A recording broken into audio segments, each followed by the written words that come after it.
വൈഷ്ണവ ഭക്തർ ഭക്തിയോടെ കാത്തിരിക്കുന്ന കാമിക ഏകാദശി 2025 ജൂലൈ 21 തിങ്കളാഴ്ചയാണ് ആചരിക്കപ്പെടുന്നത്. ശ്രാവണ മാസത്തിൽ വരുന്ന എല്ലാ ആരാധനകൾക്കും വ്രതങ്ങൾക്കും പ്രത്യേക പ്രാധാന്യമുണ്ട്. ശ്രാവണമാസം എന്ന് പറയുന്നത് ജൂലൈ 11 മുതൽ ഓഗസ്റ്റ് 9 വരെയുള്ള പുണ്യ ദിവസങ്ങളാണ്. ശ്രാവണ മാസത്തിലെ കൃഷ്ണപക്ഷത്തിലെ ഏകാദശിയെയാണ് കാമിക ഏകാദശി എന്ന് നമ്മൾ വിളിക്കുന്നത്. ഈ ഏകാദശി ദിനത്തിൽ നമ്മൾ എന്താഗ്രഹിച്ച് പ്രാർത്ഥിച്ചാലും സാക്ഷാൽ ഭഗവാൻ ശ്രീഹരി വിഷ്ണു അനുഗ്രഹിച്ച് നമ്മൾക്കത് നൽകിയിരിക്കും എന്നതിന് യാതൊരു സംശയവുമില്ല. കാരണം ഭഗവാൻ മഹാവിഷ്ണുവിന് വളരെ പ്രിയപ്പെട്ടതാണ് ഈ അതിവിശിഷ്ടമായ കാമിക ഏകാദശി. ഈ അതിവിശിഷ്ടമായ കാമിക ഏകാദശി ദിവസം ശംഖചക്ര ഗദാധാരി ഭാവത്തിലാണ് നമ്മൾ മഹാവിഷ്ണുവിനെ ഭജിക്കേണ്ടതായിട്ടുള്ളത്. കാമിക ഏകാദശി അനുഷ്ഠിക്കുന്നവർക്ക് സകല പാപമോചനമാണ് ഫലം.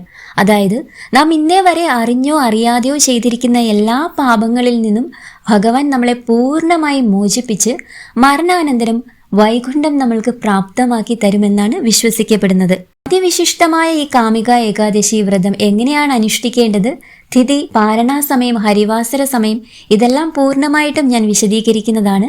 അതിനു മുമ്പ് നമ്മുടെ തുളസി തീർത്ഥം എന്ന ഈ ഒരു ചാനൽ നിങ്ങൾ ആദ്യമായിട്ടാണ് കാണുന്നതെങ്കിൽ ഒന്ന് സബ്സ്ക്രൈബ് ചെയ്യാനും മറക്കരുത് കേട്ടോ. നമുക്കറിയാം, ദശമി, ഏകാദശി, ദ്വാദശി എന്നീ 3 ദിവസങ്ങളിലായിട്ടാണ് നമ്മൾ ഏകാദശി വ്രതം അനുഷ്ഠിക്കുന്നത്. അതായത് ജൂലൈ 20, 21, 22 എന്നീ 3 ദിവസങ്ങളിലായിട്ടാണ് നമ്മൾ ഈ കാമിക ഏകാദശി വ്രതം അനുഷ്ഠിക്കാൻ പോകുന്നത്. ഏകാദശിയുടെ തലേ ദിവസമായ ദശമി ദിവസം ഒരിക്കലൂണാണ് അഭികാമ്യം. അതായത് ഒരു നേരം മാത്രം നമ്മൾ അരിയാഹാരം കഴിക്കാൻ പാടുള്ളൂ. ഏകാദശി ദിനം പൂർണ്ണമായി ഉപവസിക്കുകയോ അതിന് സാധിക്കാത്തവർ ഒരു നേരം പഴങ്ങളോ അരിയാഹാരം ഒഴികെയുള്ള ലഘുഭക്ഷണമോ ഗോതമ്പോ ഒക്കെ നിങ്ങൾക്ക് കഴിക്കാവുന്നതാണ്. എല്ലാ വ്രത വീഡിയോയിലും പറയുന്നത് പോലെ പൂർണ്ണ ആരോഗ്യമുള്ളവർ മാത്രം പൂർണ്ണ ഉപവാസത്തിലേക്ക് പോകാവൂ. അല്ലാതെ അനാരോഗ്യമുള്ളവരും മരുന്ന് കഴിക്കുന്ന അമ്മമാരും ഒന്നും പൂർണ്ണ ഉപവാസത്തിലേക്ക് പോകേണ്ടതായിട്ടില്ല. ഇനി നമ്മൾ പ്രത്യേകം ശ്രദ്ധിക്കേണ്ടതായിട്ടുള്ള കാര്യം, എണ്ണ തേച്ച് കുളി ഏകാദശി ദിവസങ്ങളിൽ പാടില്ല. അതുപോലെ പകലുറക്കവും നിഷിദ്ധമാണ്. കാമിക ഏകാദശി ദിവസം അതിരാവിലെ എഴുന്നേറ്റ്, ഒരു ബ്രാഹ്മമുഹൂർത്തത്തിലാണെങ്കിൽ അത്രയും നല്ലതാണ്, എഴുന്നേറ്റ് കുളിച്ച് ശുദ്ധിയായി ശുഭ്രവസ്ത്രം ധരിക്കുക. പൂജാമുറിയിലെത്തി വിളക്ക് കൊളുത്തി ഭഗവാനെ മനസ്സ് നിറഞ്ഞു പ്രാർത്ഥിക്കുക. മഞ്ഞ വസ്ത്രം വിഷ്ണുവുമായി ബന്ധപ്പെട്ടതാണെന്ന് നമ്മൾക്ക് എല്ലാവർക്കും അറിയാലോ. അതിനാൽ ഒരു മഞ്ഞ തുണി വിരിച്ചിട്ട് അതിൽ ഭഗവാൻ വിഷ്ണുവിന്റെ ഒരു വിഗ്രഹമോ ഫോട്ടോയോ എന്താണോ നമ്മുടെ കയ്യിലുള്ളത് അത് ആ ഒരു മഞ്ഞ വസ്ത്രത്തിന്റെ മുകളിൽ വെക്കുക. ഇതിനുശേഷം നമ്മുടെ വീട്ടിലെ ഗംഗാജലം ഇരിപ്പുണ്ടെങ്കിൽ അല്ലെങ്കിൽ തീർത്ഥജലം ഉണ്ടെങ്കിൽ ഭഗവാനെ അതുകൊണ്ടൊന്ന് അഭിഷേകം ചെയ്യുന്നത് വളരെയധികം ഐശ്വര്യമാണ്. അതുപോലെ ഭഗവാന്റെ ഫോട്ടോയ്ക്ക് മുൻപിൽ അന്നേ ദിവസം ഒരു ചെറിയ ചിരാതിൽ അല്പം നെയ്യ് ഒഴിച്ച് നെയ്യ് വിളക്ക് സമർപ്പിക്കുക ഏറ്റവും ഐശ്വര്യമുള്ള ഒരു കാര്യമാണ്. ഇനി ഭഗവാന് പഴങ്ങള്, പുഷ്പങ്ങള്, തുളസി, പഞ്ചാമൃതം എന്നിവയിൽ ഏതെങ്കിലും ഒരു നിവേദ്യമായിട്ട് സമർപ്പിക്കുക. അല്ലെങ്കിൽ പാൽ പായസം അന്നേ ദിവസം നമ്മൾക്ക് ഉണ്ടാക്കാൻ കഴിയുമെങ്കിൽ അത് ഭഗവാൻ ഒരു നിവേദ്യമായിട്ട് സമർപ്പിച്ചാൽ ഭഗവാൻ അത്രയും സന്തോഷമാണ്, നമ്മൾക്ക് അത്രയും ഐശ്വര്യമാണ് ജീവിതത്തിൽ ലഭിക്കാൻ പോകുന്നത്. അതുപോലെ സാത്വിക വസ്തുക്കൾ എന്തെങ്കിലും സമർപ്പിക്കുക. സന്തോഷത്തിനും സമൃദ്ധിക്കും ഭഗവാന്റെ അനുഗ്രഹത്തിനുമായി ഇതൊക്കെ തന്നെ മതിയാകും. ഭഗവത് നാമങ്ങൾ നമ്മൾക്ക് അറിയുന്നതൊക്കെ ഭഗവാന്റെ മുൻപിൽ ചൊല്ലാവുന്നതാണ്. വിഷ്ണു ഭഗവാന് പുണ്യ ദിവസമായി കണക്കാക്കപ്പെടുന്ന ഈ ഏകാദശി ദിവസം തുളസി ചെടിയെ ആരാധിക്കുന്നതിന് വളരെയധികം പ്രാധാന്യമുണ്ട്. കാമിക ഏകാദശി ദിനത്തിൽ തുളസി ഇലയൊന്ന് ദർശിച്ചാൽ പോലും സകല പാപങ്ങളും നീങ്ങുമെന്നാണ് പറയുന്നത്. പ്രാർത്ഥിച്ചാൽ, അതായത് തുളസി ദേവിയെ മനസ്സറിഞ്ഞ് പ്രാർത്ഥിച്ചാൽ സകല രോഗങ്ങളും ഇല്ലാതാകും. തുളസി ചെടി നനയ്ക്കുന്നത് മരണത്തിന്റെ ദൈവമായ യമന്റെ കോപത്തിൽ നിന്ന് ഒരു വ്യക്തിയെ സംരക്ഷിക്കുമെന്നാണ് പറയുന്നത്. അതിനാൽ കാമിക ഏകാദശി വ്രത ആചാരങ്ങളിൽ ഇത് വളരെയധികം പ്രാധാന്യം അർഹിക്കുന്ന ഒരു കാര്യമാണ്. ഇനി കാമിക ഏകാദശി തിഥി വരുന്ന സമയം ഞാനൊന്ന് പറയാം. ജൂലൈ 20 ഞായറാഴ്ച ഉച്ചയ്ക്ക് 12:13 മുതൽ ജൂലൈ 21 തിങ്കളാഴ്ച രാവിലെ 9:39 വരെയാണ് കാമിക ഏകാദശി തിഥി വരുന്നത്.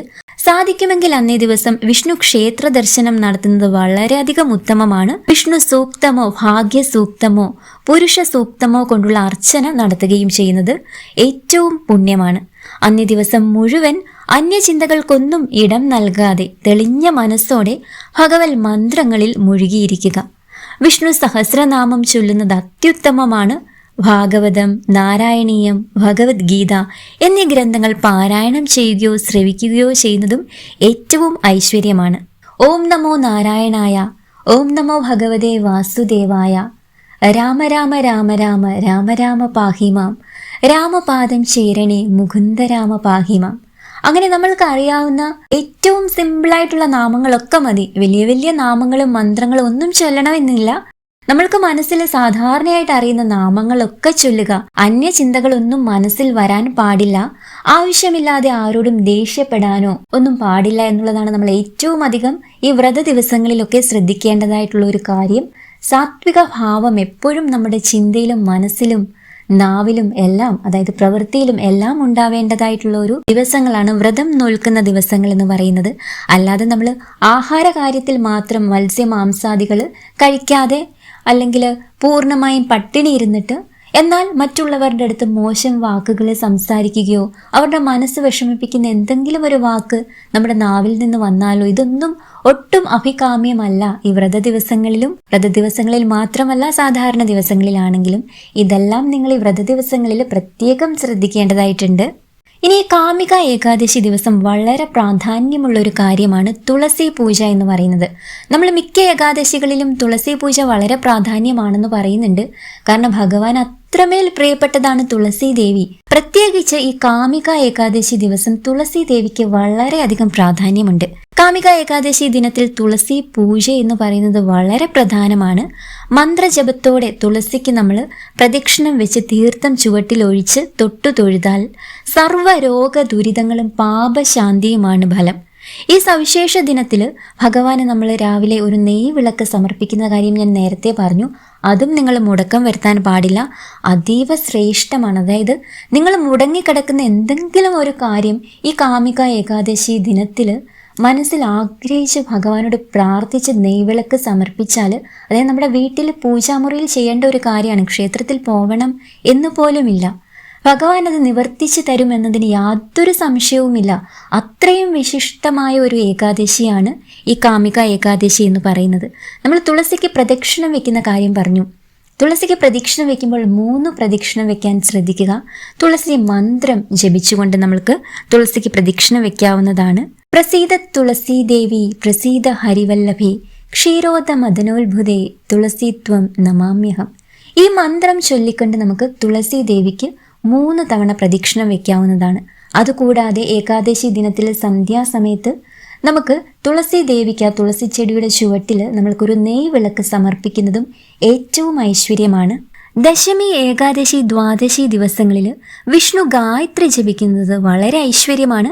വിഷ്ണു ഗായത്രി മന്ത്രം ഇതാണ്: ഓം നാരായണായ വിദ്മഹേ വാസുദേവായ ധീമഹി ധന്നോ വിഷ്ണു പ്രചോദയാത്. നമുക്കറിയാം, എല്ലാ ഏകാദശി വ്രത ദിവസങ്ങളിലും ഹരിവാസര സമയം എന്ന് പറയുന്നത് വളരെയധികം പ്രാധാന്യമുള്ളൊരു സമയമാണ്. ഈ സമയത്ത് ഭഗവാൻ ലക്ഷ്മി സമേതനായി നമ്മുടെ വീടുകളിൽ എത്തുന്ന അസുലഭ മുഹൂർത്തമാണ്. ഈ സമയം നമ്മൾ പൂർണ്ണ ഉപവാസവും ഉറക്കമൊഴിക്കലും ചെയ്യുന്നത് വളരെയധികം ശ്രേഷ്ഠകരമാണ്. ഈ കാമിക ഏകാദശിയുടെ ഹരിവാസര സമയം എന്ന് പറയുന്നത് ജൂലൈ 21 തിങ്കളാഴ്ച അതിരാവിലെ 4:17 മുതൽ വൈകിട്ട് 3 മണി വരെയാണ്. പിറ്റേ ദിവസം, അതായത് ജൂലൈ 22 ചൊവ്വാഴ്ച ദ്വാദശി ദിവസം മലരും തുളസിയിലെയും ഇട്ട തീർത്ഥം സേവിച്ച് നമുക്ക് പാരണ വീടാവുന്നതാണ്. പാരണ വീടേണ്ട സമയമെന്ന് പറയുന്നത് ജൂലൈ 22 ചൊവ്വാഴ്ച രാവിലെ 6:16 മുതൽ 7:06 വരെയുള്ള സമയത്താണ് നമ്മൾ പാരണ വീടേണ്ടതായിട്ടുള്ളത്. അങ്ങനെ ഈ കാമിക ഏകാദശി അതിൻ്റെ എല്ലാ പൂർണ്ണതയോടും കൂടി എടുക്കാൻ നിങ്ങൾക്ക് കഴിയട്ടെ. അതിൻ്റെ ഐശ്വര്യം നിങ്ങളുടെ ജീവിതത്തിലുടനീളം സാക്ഷാൽ മഹാവിഷ്ണുവും ലക്ഷ്മി ദേവിയും കനിഞ്ഞനുഗ്രഹിച്ച് നൽകട്ടെ എന്ന് പ്രാർത്ഥിക്കുന്നു.